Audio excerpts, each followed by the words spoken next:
నాకెవ్వరు సలహాలు ఇయ్యొద్దు, నన్ను క్వశ్చన్ చేయొద్దు, నా మాటే శాసనం, ఉంటే ఉండుర్రి పోతే బోండి అని ఈ నడుమ పవన్ కళ్యాణ్ అన్న సంగతి మీ అందరికి ఎరికే ఉంటుంది. ఇన్నొద్దులు పవన్ను ఎంకరేజ్ చేద్దామనుకున్న ముద్రగడ పద్మనాభం ఈయనేందో తేడా సింగ్ టైపులో ఉన్నాడు అనుకొని వైసీపీలో చేరిండు. ఆగో అట్లెట్లా చేరుతాడు అని ఆయన మీద సోషల్ మీడియాలో పోస్టులు పెడుతున్నారు. అసొంటోళ్లకు గట్టిగానే ఇచ్చి పడేసిండు ముద్రగడ. నువ్వు సినిమాలల్లో హీరో కావచ్చు, నేను రాజకీయాల్లో హీరో అని పవన్ కళ్యాణ్ మీద పవర్ఫుల్ పంచులేసిండు ముద్రగడ పద్మనాభం. నాకు ఎవ్వరు సలహాలు ఇయ్యొద్దు అని తన మేలు కోరిన వాళ్లకు వార్నింగ్ ఇచ్చిండు కదా. ఆ తర్వాత ముద్రగడ వైసీపీలో చేరిండు. అరే అట్లెట్లా చేరుతాడు అని కొంతమంది జన సైనికులు సోషల్ మీడియాలో పెట్టిన పోస్టుల మీద గట్టిగానే రియాక్ట్ అయ్యిండు ముద్రగడ. మొలతాలు లేనోడు కూడా నాకు రాజకీయ పాఠాలు చెప్పబట్టి అని జనసేన కార్యకర్తలకు వాతలు పెట్టిండు.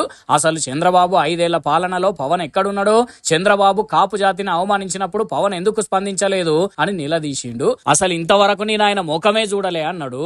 సినిమా ఫీల్డ్ గొప్పవాడితో అవ్వచ్చు, రాజకీయాల్లో నేను గొప్పవాడిని. చంద్రబాబుతో పొత్తు పెట్టుకున్నావు సరే గాని ఆయనను 70-80 సీట్లు అడుగు, సీఎం పోస్టు షేరింగ్ అడుగు అని పవన్ కు చాలా సార్లు చెప్పిండు ముద్రగడ. కానీ ఆయననే ఇండ్లే, జనసేనకు అంత సీన్ లేదు, మాకు 21 సీట్లు చాలు అని ఆడికే ఆగిపోయిండు. ఇక దాంతో వైసీపీలో చేరి పవన్ కు గట్టిగానే వాతలు పెట్టిండు ముద్రగడ.